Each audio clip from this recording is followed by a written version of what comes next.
right, good evening, everyone. I should bring up my camera anyway. Good evening. Okay, we're coming at you. This is a special show. We don't usually do the evening shows during the week. Make sure that you come back this Saturday for the 2100 special. That's 2100 Eastern Time. We got something special coming for you this Saturday as well.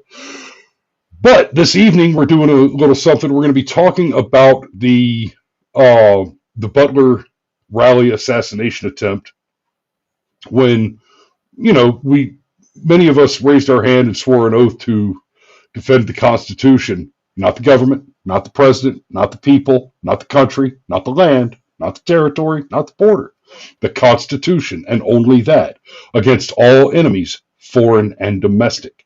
And this was an incident where those domestic enemies, they attempted to murder a former president, and at the time, the leading candidate for the president of the United States of America, who, as we all know now, would go on to be the 47th president of these United States.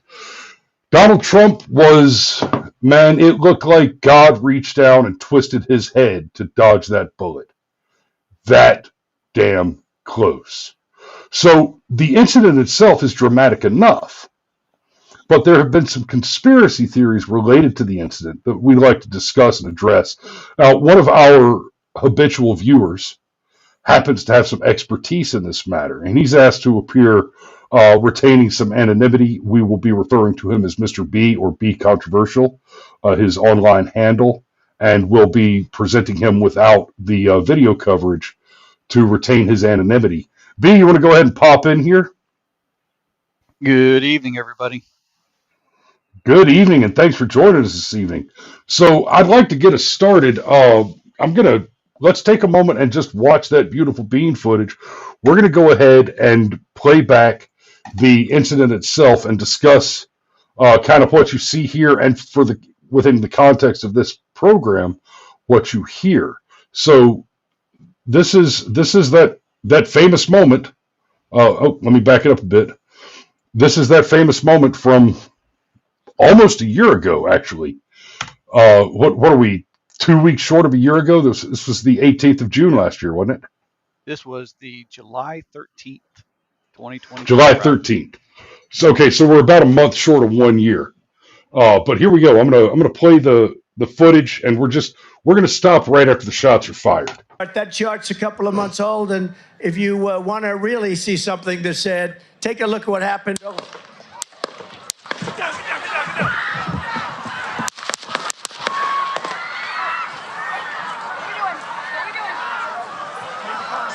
Okay, now, B, bear with me just a second. I just want to say this for the audience. I am not the expert on the analytics here. So I want to say this as a layman off the top. Now, I am an expert in firearms and the tactical application of their destructive force. So I'm going to play that back one more time. And B, I want you to hold for me just a minute until I play this back. What I think I hear is distinctly about 3 shots fired before the president hits the ground and the Secret Service is on top of him. And then somewhere between 5 and 6 shots in rapid succession right after basically he's covered by ducks, right? So listen carefully. If you want to really see something that's said, take a look at what happened.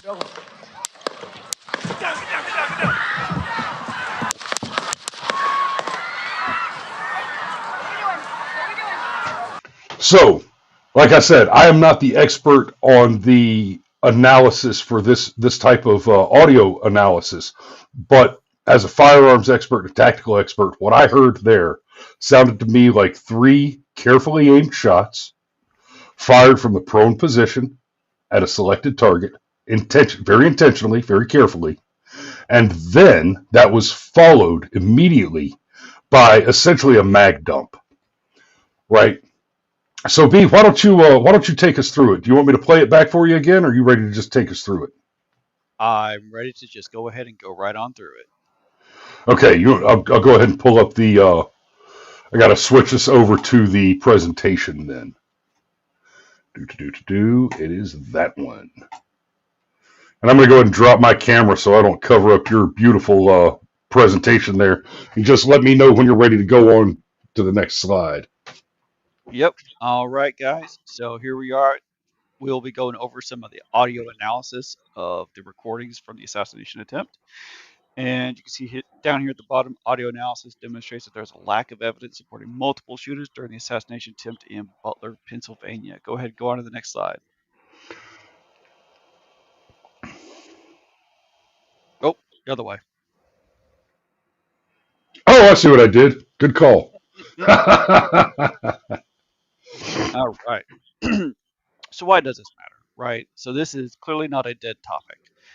Trump has mentioned wanting to release the investigation report on this assassination tip, and I saw Dan Bongino on Fox News giving an interview just May 29th, talking about releasing the investigative findings on this event. There have been numerous conspiracy theories, many of which have already been debunked. This is a catastrophic failure for the Secret Service, honestly, and for the country. And if we, pressure from the public will help, might help get the FBI to look at certain things, but we don't want the FBI trying to investigate things where there is, there's nothing to find, right? And why we're looking at this now is because there has been investigation, done on this. Prior audio analysis of this event has presented the most credible evidence of a second shooter. This person who did this analysis was on Timcast IRL and Viva Fry. If you're not familiar with him, I would go ahead and give him a shot sometime. But this guy Yeah, is big fan of Viva Fry. oh yeah, great guy. Watching him for years now, and he probably has been elsewhere. I don't actually know off the top of my head, but he's got his own channel with plenty of viewers. So this analysis that he did and his conclusions, they've had a pretty big audience so far. So go ahead, go on. All right. No, wrong button. All right. That's a great. That's a great image, by the way. Yeah, so that's like I have to include this. So all right, so we're gonna establish some ground rules, right? Anytime I say shooters, I mean bad guys, right? There were two other people who shot during this. We are not going to cover that because they are not the shooters, right? So we're only going to cover the instance of the shots being taken at Donald Trump from the bad guys, right? So anytime I say shooters, bad guys. Um, okay, and I'm going to be using that analysis that was already done. Chris Martinson at Peak Prosperity. I don't want anybody looking at this and saying, this guy's a grifter, he's lying, or anything like that. I People can be wrong and be good faith at the same time. So I don't want anything coming out of this being like, oh, I shouldn't trust him or anything like that. It's fine. Right. So, and why am I doing this? I have professional experience in this similar domain. I was a United States Air Force intelligence analyst. I worked in ELINT, otherwise known as electronic intelligence. This is a offshoot from SIGINT, and half my career I spent doing scientific and technical analysis and reporting. Also relevant experience. I also happen to have a couple of years working on a gun range, and I'll tell you why that's relevant. All right, so again, similar domain, but it's not exact. There were things I still had to learn for doing audio analysis in this pursuit. So go ahead, go to the next page. All right, so what do we? On Zoomer, you know how to say next slide, please. I know you've done these death by PowerPoint presentations 1,000 times, right? Yeah, that's true. All right, I tried. I'm just playing with you, brother. Keep it light. You're good. All right. So the official investigative findings, right? This is what they're saying from the top, right? Single shooter, the 8 spent casings found near the shooting position with 8 shots fired, single rifle, iron sights. And as far as the conspiracy for the second shooter, again, like I said, I spent time working on a gun range, so I have an idea of these things. But he says the volleys sound different, right? And you'll see this repeated in the next slide over and over. Um, The next claim he makes is the shooter's shoulder doesn't move while firing from prone position. I got a big problem with that. He was in the frame. He must have been in. I didn't count the frames. I don't have video editing software, but man, he was probably on screen for like zero point 0.1 seconds, and I just don't think that's anywhere near enough time to get a gauge as to whether or not he is moving. And then he squeezed the trigger really, really fast. Right, this is what we're talking about with the rapid fire volley. Now, to be I don't think he put that much stock into this one, but I'm bringing it up because the claim was made. But I don't even think he takes this too seriously. But it is kind of interesting if you look at it from his perspective that, like, okay, how could he have shot this quickly when professionals shoot, just about as fast, right? But going back to what Chris here said, is that was basically a mag dump. He wasn't aiming, unlike the professionals who do aim. So again, that's pretty much a dead topic, but it was a claim that was made. So next slide, Now, please. I'll say this: the mag dump after the initial 3 rounds that was fired at a pretty high rate of speed that, as a professional, I would say is consistent with some training and some technique that involves knowing exactly where your sear break is, so that you're not letting the trigger out any farther than you have to, and True. you're making those repeated rapid shots very rhythmically, and it's difficult. It can be difficult to correctly judge that sear break engagement in order to follow shot after shot after shot with minimum trigger travel. You can definitely. Allowing the minimum possible amount of trigger travel. Right. In fact, let's do this real quick. I'm gonna take over and bring the camera back up for just a moment, Go ahead. and let's see if we can't get ourselves thrown off of YouTube.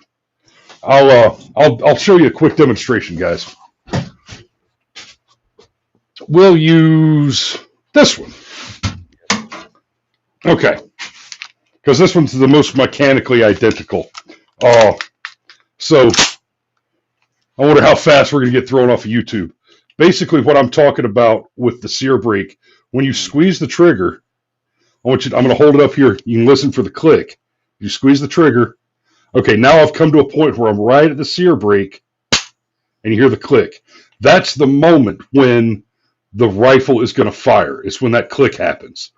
So if you let it off, you see my finger. It doesn't make a loud enough sound to register, but if you're looking closely, you can kind of see the bump where the mechanism engages right there. But if I let off the rest of the way, the trigger keeps coming forward. And that's what I'm talking about, minimizing that that actual travel, the trigger travel. Right. And it is possible to outrun the bolt. So that's puts you in kind of like an awkward trigger situation. Exactly. So, and then we go back over the presentation. Do. There you go. All right. Next slide, please.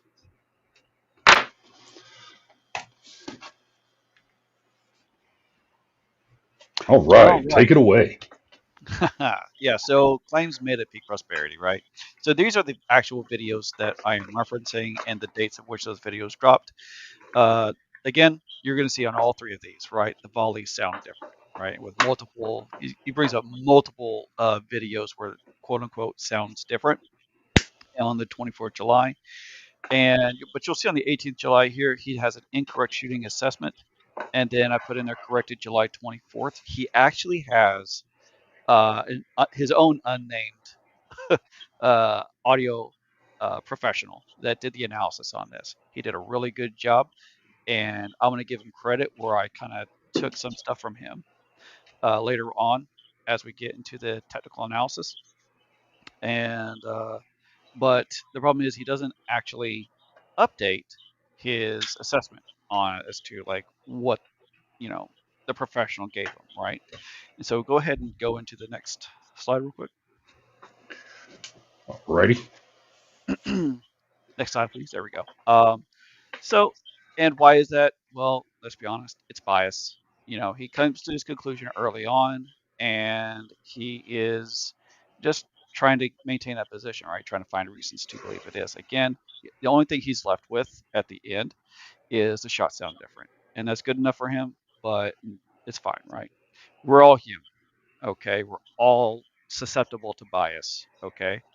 But some things we need to do when we're trying to do this kind of analysis and put out ideas is to use objective analysis to interpret subjective assessments, right? I don't know what you're talking about. Bias. What? What? Bias? No. And I got it wrong too.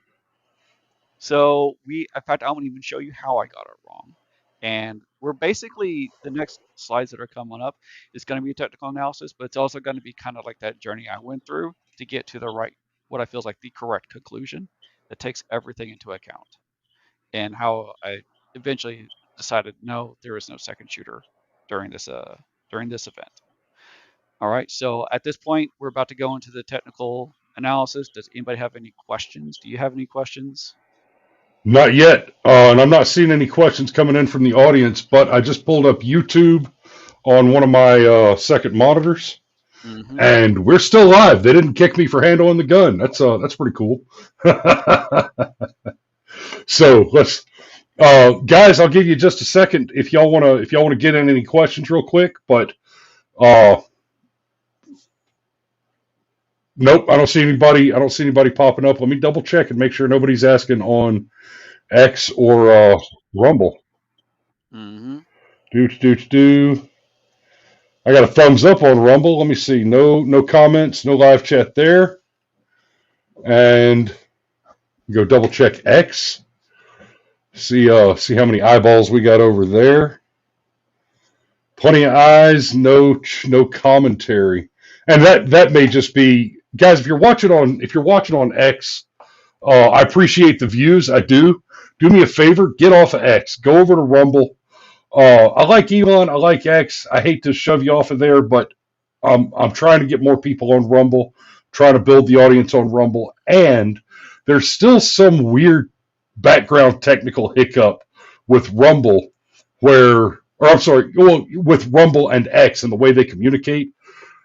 Uh, I don't get the chats from X on the Rumble studio, and for some reason, X will not let me change the settings to allow the regular free users to comment. So if you want to comment on X, you have to be a paid blue checkmark verified user on X. So I prefer to see you guys watching on Rumble or, I mean, God forbid YouTube, but y'all go to Rumble.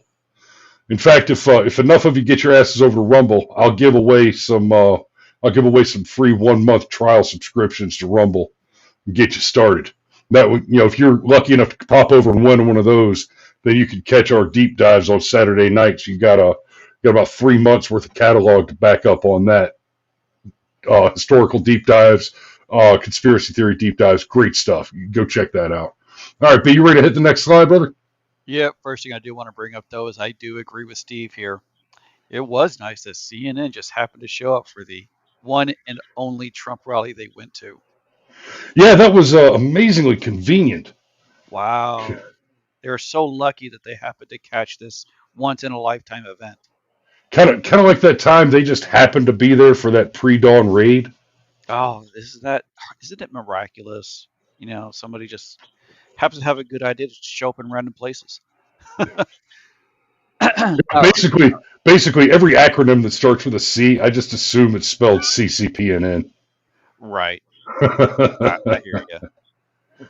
All right. So let's go ahead and move on. Yeah. All right.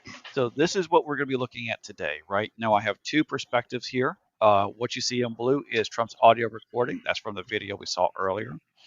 The next one is going to be a mobile phone recording. And this recording comes from the perspective that is perpendicular to Thomas Crooks, right? So we're not waiting for any kind of travel time or anything like that. You're not going to have that kind of like crack that we'll talk about later on, because again, this is right next to him. So you get in the video, he's like the broad side of it. Okay, so no big deal there. So when you see blue, that's Trump's audio. When you see green, It's the second perspective. All right. Now, when So you say perpendicular to the shooter and you said it was close, we're talking about one of the guys on the ground yes, outside of the rally near the building where Crooks was posted. that is correct. I just want to double check that and make sure, for the audience as well as myself, make sure I was clear on that. Absolutely. All All right. right. Next slide, please. All right. So what we're going to do is we're going to use the initial 3 shots, and this one where it's measured and he's aiming. So we can use this to kind of establish how we're going to analyze the rest of the audio, right? So we have the crack here with that snap, the supersonic crack of the projectile when it passes the listener, and the report or the boom is going to be the sound of the gunshot when heard by the listener. In this case, it's going to be the audio devices. So, and a note I put in here, shots fired by Thomas Crooks, this is not disputed. Nobody out there that I have seen so far has suggested that any of these shots were not Thomas Crooks. So, right, that is the running assumption for everybody at this point, right? And so when we start to look at it, you'll see the crack and then the report, looking from left to right. Again, this is a bullet that's moving at supersonic speeds, so it outruns the sound of the gun, right? So that's why I have the arrow, and this is going to be really important later on. So that's why I have the arrow pointing from the report to the crack, because that's really kind of like what's happening here, right? And that's how they're paired up. You're going to hear the crack of the bullet, and then you're going to hear the report from the gunfire, right? And you can see the measurements here. I have 0.221 seconds for the first two and 0.214 seconds. This is completely within reason for this distance. Again, even with that range, nobody has suggested that this is not Thomas Crooks. All right, next slide, please. Yeah, and this before I go to that next slide, just for the layman, you've been to a ball game or you've seen a ball game on television. You see the bat strike the ball, and you Right. see that event. It occurs, and then you hear the bat strike the ball. The two events, your visualization and your auditory reception of the singular event, are recorded by your senses as two separate events because of the dramatic difference in the speed of light and the speed of sound. Now, I know this is grade school science, but I just want to throw that out there to put it in perspective for you guys. Uh, that that is similar to the phenomenon that we're talking about, except we're talking about two sounds. One of which, excuse me, one of which is the sound of a supersonic event, and one of which is not. Correct? That is correct. All right, there we go. All right, so this is basically my very first take at this, and where I assumed we might actually have a second shooter. So you'll see from the left to the right, I have these numbers 1, 2, 3, and 4. We have the crack, and I'm looking for that 0.221 or somewhere around 0.22 seconds for that report to come in. Okay, so that's how I'm measuring this. So I got the one for the crack of the report. You got 2. I've got 3, and in that big square there, red square. I don't have a report for number 3, and that's where I start looking at it, and I say, hey, that's a little suspect. I'm not sure what's going on. Then we see 4 for the crack, and then the 4th report, right? Again, looking for that 0.22 seconds time frame for that next report. So this is where I initially made the conclusion myself. Okay, cool. He fired 3 shots, and somebody else fired a 4th shot, right? I can't really explain what's going on here. I can't, but clearly somebody else. That could be explained by the third round approaching the microphone from a different angle. Right. So anything could have happened at this point. I really didn't have an explanation for it. But honestly, I don't even think it took but a few hours before I was like, no, it just ate me up inside. So I just kept analyzing, right? Because there has to be an explanation for this, right? So go ahead and next slide, please. Okie dokie. So I found a second perspective. And what I did is I found that 5, the 3, looked at it, got an idea of it, went to the 5 round, and I actually don't like how I did this with the second audio. It's all like grayed out, or subdued. But what I did is I took this second one and I layered it on top or below where the reports are what I knew were reports in Trump's audio. Okay, and now we can see 1, 2. Oh, sorry. Yep. We can see 1, 2, 3, 4, 5. So I've got 5 shots coming from the perpendicular view, but only 4 shots from Trump's audio, right? And I'm like, and I don't fully understand what I'm looking at this time. Again, audio is new to me. I don't know what I'm looking for. So go ahead and go on the next slide. Okay. Excuse me, next slide, please. I'll get There there. you go. So what I've done here is you kind of see this kind of like waterfall effect, right? So that's what I've done to kind of like look at like, okay, where are these cracks and where are these reports lining up, right? And instead of using Trump's audio, I actually based it off of the second audio. So I lined up the report with that, and then I measured back around 0.22 seconds. In this case, the first one's 0.213, but this is within range, right? So I go back, I find it, okay, cool, there's the crack. The second report, I go back, okay, cool, there's the crack. And I look at the third, I've got nothing there.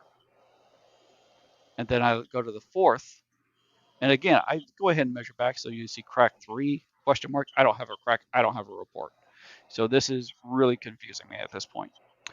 So, and then I go to the fourth, and I look at it, go back 0.22 seconds, and that's what I've got. I've got the crack, right? So what I thought was the third shot is actually the crack for the fourth shot, right? And then I got probably some around 0.215 seconds, but it's still kind of weird, right? And then shot 5, what I originally thought was 4, is actually shot 5, and I've got the crack for that. But what I'm missing here are anything for where number 3 should be, and I've only got the crack for the fourth shot, right? And I kind of guesstimated, that measurement, right? It almost looks like the crack and report are close enough together that you lost a piece of 3 and a piece of 4 in 3 and 4. So like you got the crack for 4 so close to the report from 3 that the two may have overlapped in the recording. I'm speculating there. Right. And so there was something about this that I noticed. I noticed when I heard it. I noticed when I looked at it. I just didn't think it mattered. So next slide, please. One of the things you learn early on when you're doing signals analysis, right, is everything that is electronically recorded has something called a noise floor. All right. And that is the absolute minimum sound level, right? Anything below that sound level is just going to be lost, right? In this case, sound level, in the case of electronic signals, if the RF is below the noise floor, it's gone, right? You can't pull it out. You can, but you have to know very specifically what it is. And there's cases for that. But in this case, well, real quick, let me throw something out there for the audience as well. When B's talking about the noise floor, the place that the layman is going to be most familiar with this, if you've ever watched a film, obviously Hollywood film, regular television show, you watch this. Just try to pay attention the next time you're watching.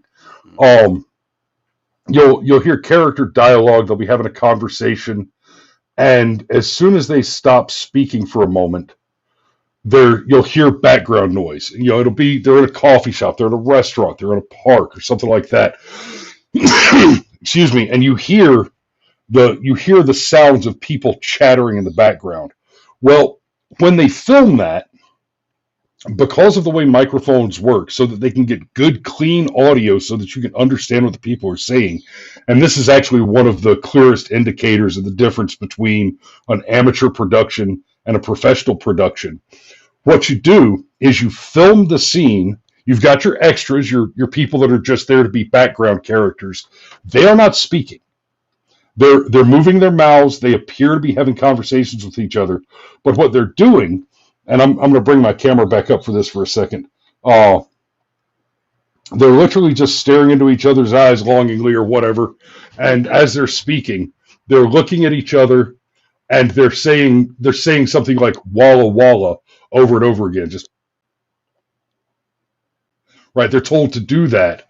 That's for the background actors, right? So they're dead silent. They're not making a peep, and the actors are being mic'd with something like something like a lavalier mic, where you got a teeny tiny little microphone, little pack that's connected to your belt, and you got a teeny tiny little microphone on a cable hidden up under your lapel so that it doesn't show on the screen.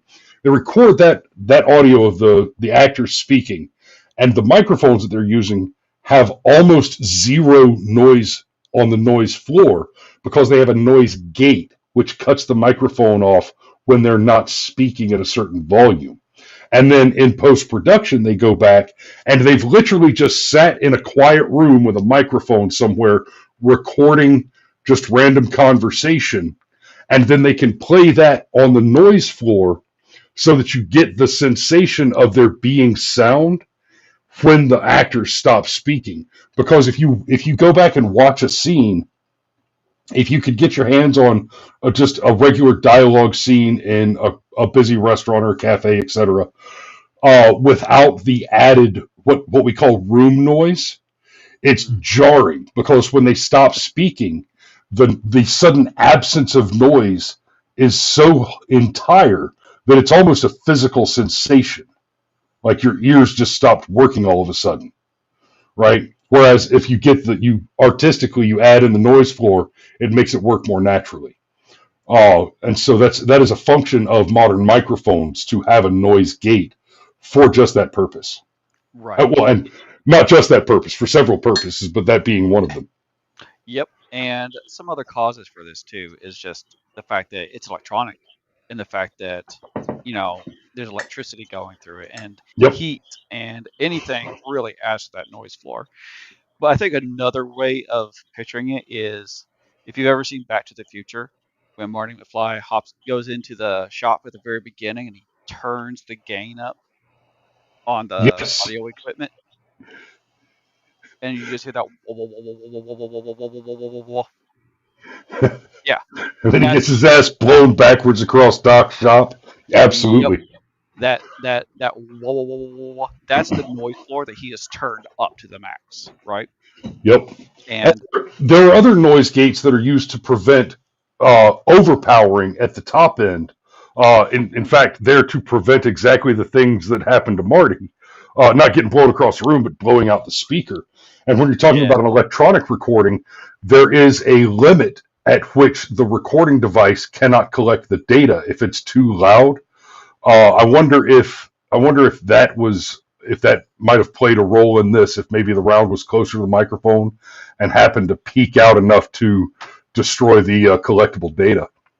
funny you should mention that because what I've done here is on the top, what you'll see is that green kind of bar thing. And what do you see right after every crack? A dead So, zone. right. So that bar represents about where that noise floor is. And you'll see after every crack, even the noise floor drops out. You barely have a noise floor. So that's exactly what's happening here. And what's happening here is about and you'll see in the lower one, about zero point 0.1 seconds is a completely dead zone. There is no audio recording for that time frame because that crack is so loud. So if you go back up, previous slide, please. Uh, that one. Yep. You'll see missing report 3 and missing report 4. That red bar you see, is where I measured out that 0.1 seconds.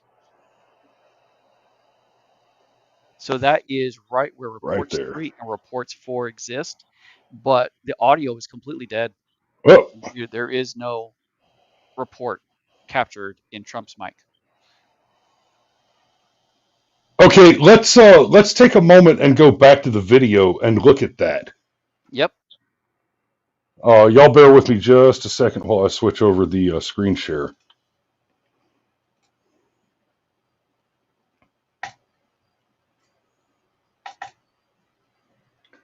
Uh,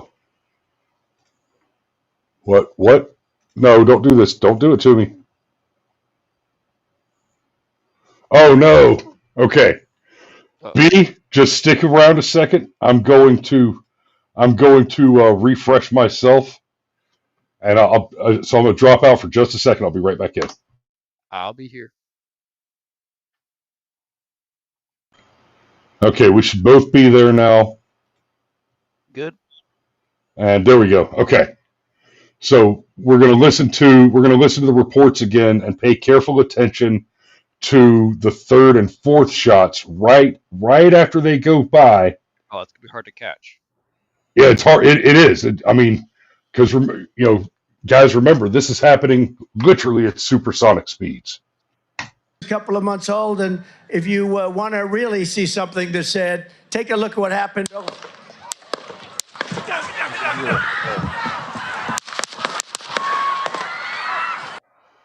Yeah, I don't know how many of you guys have actually fired weapons in reality and experienced the difference, but those are dramatically muted uh, gunshot sounds. You can hear it. It almost sounds like Yeah, right, because the sound just drops out. Right. yeah, So now we understand what's going on with missing reports for 3 and 4. So the question now goes back to why don't I have the crack for the third shot? And this is where I have to give credit to the professional audio analyst for making this connection. But I'm going to have to completely agree with him that this is the shot that struck comparator. crack 3. Yeah. So Okay, that's why we're not hearing it, because in relation to Trump, he was in front of Trump in relation to the shooter. So the bullet never got past the listener. gotcha. So that's why we have absolutely no evidence for shot 3 in Trump's microphone, and why it But it sounds does appear in the other recording. right. But it does appear here in this other recording. That is correct. So let's Gotcha. go ahead and let's move on to 2 more slides here, please. All right. So this is where I decided I was going to go ahead and look at the second audio, see if there's anything measurable here at all that I could use instead of Trump's microphone, right? Because the idea here is, can I rule out a second shooter by the audio evidence? And what I'm looking for is any kind of deviation, right? Because again, this 3-part analysis, using this right here, we can establish the pattern that we'll be looking for in the rapid report series, right? Then we have the report, and we have the echo. And this is incredibly consistent.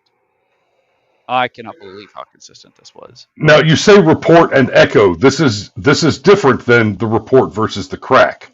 That is correct. So, because this is the view that's perpendicular, there is a surface that is providing an echo that occurred 0.127 seconds after the shot. So this is happening after he shoots. Right? You can see on the left there, the left bottom have report and then the echo. Yeah. So this is what I'm going to look for in the next slide, please. And what I find here is after the initial 3 shots, this person recording books it. They take off running. Okay, so they have put distance either between themselves and crooks, or themselves and the surface for which this echo is coming from. Either way, it is incredibly consistent at this point, 0.131 seconds. It almost gets to the point he shoots fast enough that we can't measure the echo on the fourth shot, but fortunately, we still have it, and that is an incredibly consistent measurement, right? Now the shooter didn't move. The guy holding the recording device did. That is correct. So, question is there anything off about the third report in the rapid report series from another perspective, right? Because again, I can't verify anything about that third shot. It's gone entirely. So that is the one open question that I cannot prove, right? The third and the fourth is a little more questionable as well, but third shot completely gone. But here I can establish that that shooter is from the same position as all the other shots. So if we can go ahead and go on the next slide, please. All right, so here are the results of the analysis, right? Initial volley is Thomas Crooks. This is not disputed. The measurements are 0.21 to 0.22 seconds. The second volley, disputed to be second shooter. However, my determination is that it is Crooks. The available crack 2 report measurements match the initial volley, 0.21 to 0.22 seconds, right? 1, 2, and 5 are the only measurable shots we have, right? So with those measurements being in the same value range as the first 3 shots, I could conclude that this is coming from the same position, or at the very least, the equivalent amount of time, right? Amount of distance. And if there's any any change at all, we would see that. We would see that in the measurements, but we are not seeing any appreciable differences at all. Right, with that amount of consistency, for there to have been a second shooter involved, he would have to basically be sitting right on top of Crooks. Exactly. And we said before, they only saw one shooter, and there was only one rifle found. And I don't think they would have missed a second shooter from the exact same position. And nobody has a recording of a second shooter from that position. And then again, when we look at the echoes measured from the second perspective, they are 100% consistent, right? 0.127 seconds, 0.131 seconds after they changed positions between the volleys. All right, so next slide, please. So the conclusions: there exists no deviation in either the correct to report measurements nor the second perspective echoes to suggest the presence of a second shooter. In comparing the results of the technical analysis to the difference in the way the volleys sound in some audio captures, no explanation can be made, right? And they do sound different. If you pull up, you can go and you can dig up all these videos and you can listen to the sounds. They do sound different. However, is there anything in the measurements of these shots to suggest that it's coming from someone or somewhere else? And I don't believe there is, right? The difference in these sounds are likely the result of difference in position between the shooter and the device capturing the audio. That is my conclusion. And so there is no second shooter. That's pretty all right. I'm going to go ahead and bring my camera back up. Yeah, that's pretty compelling. I think you sold me. I don't have an argument for you, and honestly, your presentation was so complete. I don't really have any follow-on questions. Hang out for a minute for the audience, guys. Do you have any questions, go ahead and post them in the live chat there. Let me see. If nothing else, who's watching on Rumble? Y'all go ahead and chime in over there on Rumble. Let me know who's watching, and we'll make a determination about whether or not we're giving away some freebies. Rama, RR Monster, just started following. NG Miles just started following. You guys, I haven't seen y'all in the chat yet. Go ahead and pop up while we're still live, and maybe you win one of our freebie giveaways. Apart from that, do you have any closing thoughts that you want to share, B? So I guess the FBI or Dan Bongino said they will be releasing reports soon. And none of this is to suggest that I believe that he was working alone, even though I guess he suggested that Crooks was working alone. Their FBI investigation. This really covers whether or not there was a second shooter and what could be determined from the audio analysis. So as And, far as Lee Hop, me Hop, let it happen on purpose or anything like that, right. this is such a catastrophic event. I don't blame anybody for believing that kind of stuff. Well, It's and really hard to not believe and that. it's worth mentioning as well. I think that the presentation and the data that you've presented us with this evening is very compelling and conclusive in proving the absence that there was not a second shooter. That, however, does not in any way guarantee that Crooks worked alone, because with any military, and that's what this was. This was a military maneuver. Even if Crooks worked alone, let me be very clear on this. Mhm. Even if Crooks worked alone or with only one accomplice, this was a tactical maneuver, a strategic maneuver. This was a hallmark military maneuver where there is some infrastructure and logistics involved in getting the shooter in place, right? Mhm. When you deploy an Army sniper, Marine recon sniper team, etc., often you're talking about, okay, we've got a target that's 5 miles away. It's going to take us a week to belly crawl there so Mhm. that we can make the approach without being detected. And then we're going to take the shot and hopefully slowly belly crawl back out without being identified or noticed, because you know what? I fucking hate running. Right. but But but even in something like that, you've only got one sniper and one spotter on the ground, a two-man team. Uh, there is a whole additional support team behind them to set up their logistics beforehand, to plan the approach, and make all the initial preparations before the maneuver is actually executed. So that there was not another shooter does not guarantee that Crooks worked alone. absolutely. However, we're also not presenting any evidence for or against that argument this evening. I just want to make it clear that um, Right. that this in no way negates the idea that Crooks may have been cooked up in some kind of massive conspiracy, or he could have been a lone nut job. I find the Lucky. security posture and the op tempo of the situation to be to not lend credibility to the idea of him working entirely alone. Uh, there was a lot of access that he needed to get on top of that roof in order to get in position around.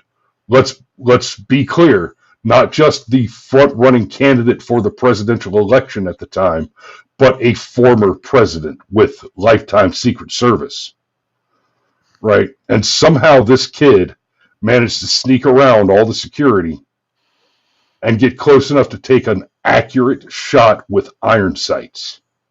Yeah, not to mention, like, he was on the phone with somebody at one point. They have a picture of Yeah, him talking to somebody. When you're in the mindset you're about to do something like this, who are you talking to on the phone? right. I'm not No one. answering the phone. I'm not answering the phone to tell my wife I'll remember to pick up milk on the way home. Right? Like, my head would be so in the game. I don't think I would hear my phone. Well, and I mean, like I was saying a minute ago, this was a tactical strategic maneuver. Unless I need to be in communications with somebody in the midst of conducting this operation, my comms are off. I'm Off. black. I am black on comms. I don't exist. Yep. No, I completely agree with that. So there's still so many open questions about how in the Like, world this could have even happened. for the audience, a little perspective on how combat communications operations go. B, did you ever find yourself downrange involved in on a convoy? No, sir, I did not. I had the Okay, cushy, never outside the wire position. okay, so yeah, you and Mario have a lot in common. You Mario is a red-blooded ass-kicking American warfighter, but he ended up stuck at a desk in Iraq, You and get the jobs you get, man. we, we've talked about that shit a few times. He missed out on all the door kicking and badassery. The teams I worked with, we had a ball, but we were out on convoy one night, right? It's after dark, and we're running dark. I mean, driving armored trucks in the dark with the lights off, right? We're using NVGs to navigate, driving in the dark, looking at a green screen to see where we're going, driving in a convoy with about 20 trucks. and and I had a young soldier driving my truck for me who just had not yet gotten the bad habits out. And in this particular case, the bad habit was, you're going to love this, Oh. hitting your turn signal before you turn onto the next street. Oh.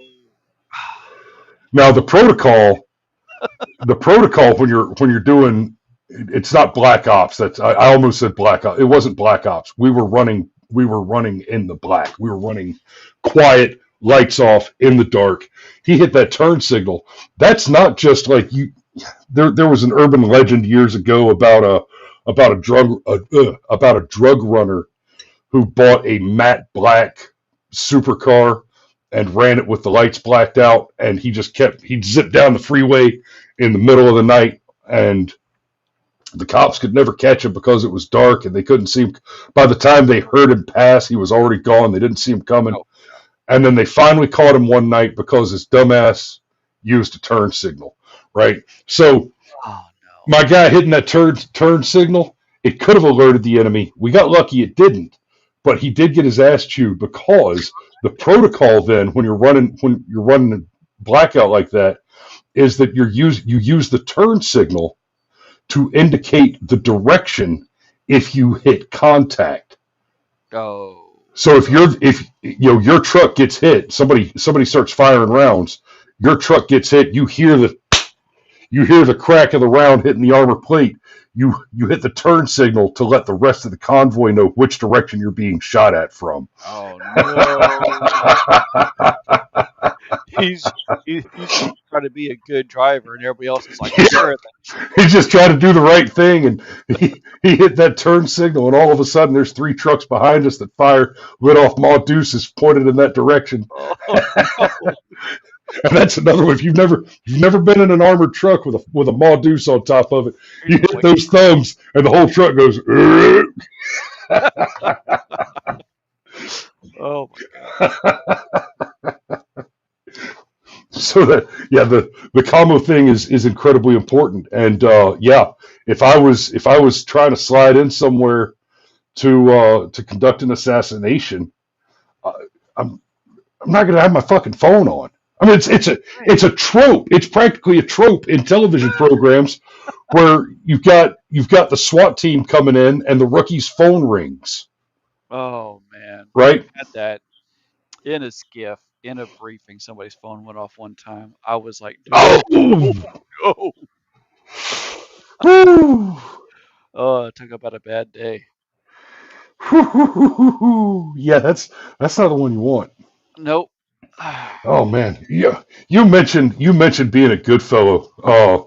And don't. I'm not going to ask you what year you were there or anything, time frame on air. But while you were there, let me ask you this. Did y'all have a big problem with trainees in the skiff going in after hours to quote unquote do homework? Because it was easier to get away with fucking in the skiff than it was to get away with taking a girl back to your barracks room? I never heard of that. Oh man, we had a pandemic of it. We had an absolute pandemic of it. We were catching privates every night. Good grief. They'd go into one of the classrooms and just go to town, man.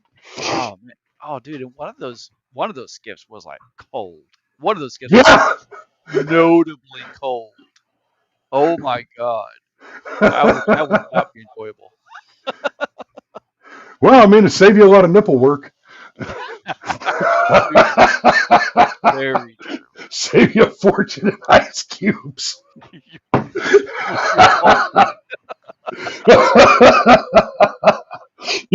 The other one from Goodfellow that Mario and I talk about a lot, you may remember this. While we were there was a brand new shiny class of Air Force officers that had just graduated from OCS. So we're talking like, Right. 21, 22, 23-year-old little co-eds. Mhm. And they're all these tiny, pretty, skinny little girls. And you're walking along the parade field or flight line or whatever, and you pass one of these officers in uniform, and she's just this shiny little penny fresh out of OCS, and you're a big war fighting killer soldier man, and your drill and ceremony, and you render your respect and salutations, pop that sharp salute, good morning, ma'am, and they'd respond by going, oh, thank you, Yeah. like, oh my God, it's like, sweetheart, you're a military officer, not a fucking Japanese waifu. They're college graduates. Oh my God. They were sorority girls, man. Yeah, exactly. Exactly. Oh. Get respect from these big old war fighters. Tee-hee. Oh my God. Yep. I mean, in fairness, they were mostly Air Force officers, and I was in an Army uniform.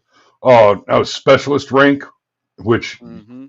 they may not have been, and they may not have been as familiar with as they should have been. So, in all fairness, it's one of the few.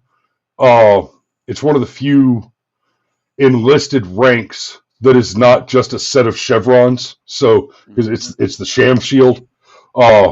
So that I guess at a distance it kind of looks like a light bird, like a lieutenant colonel insignia. If you don't know what you're looking at a Right. distance, just black sham shield in the middle of the chest. But still, I mean, come on, honey, come on. Oh my. All right, well, B, I think that's about all I've got for this evening. If you've got anything else you wanna close with, let's say good evening to the Sergeant Major. Thanks for joining us. I know we usually do these at 2100, but they're circumstances. Maybe we should have done it that way. Whatever. It's all right. Dad's going to go back and watch it from the beginning because it's a fascinating subject matter, and he knows that I only have the most competent, choicest of guests. Speaking of which, Dad, so you know, right after this, I'm gonna be getting on the phone with my lawyer, who is hopefully I'm not going to say his name on the air yet, but I believe you know who I'm talking about. He's another Florida man, Dad, and hopefully I can get him to get a little less gun shy and get him on for. I want to have him do some legal analysis, commentary, and explanation on the situation that I've just recently resolved with Carvana. Oh. So we'll wrap on. Don't ever buy a fucking car from Carvana. And yeah, so we'll wrap on. Don't ever buy a car from Carvana, and I'll go ahead and put a pin in it there. B, thanks for joining us this evening. Thanks for having me. Absolutely, and anytime, brother. If you've got another piece of excellent analysis that you want to present like this, you let me know. We'll get it on the calendar because this is solid content, especially for our audience. And for the rest of you guys, thanks for watching this evening. We'll see you tomorrow morning. Be safe out there. It's late enough. You ought to just go to bed before you fuck something up. We love you, and we'll see you tomorrow. Be safe, everyone.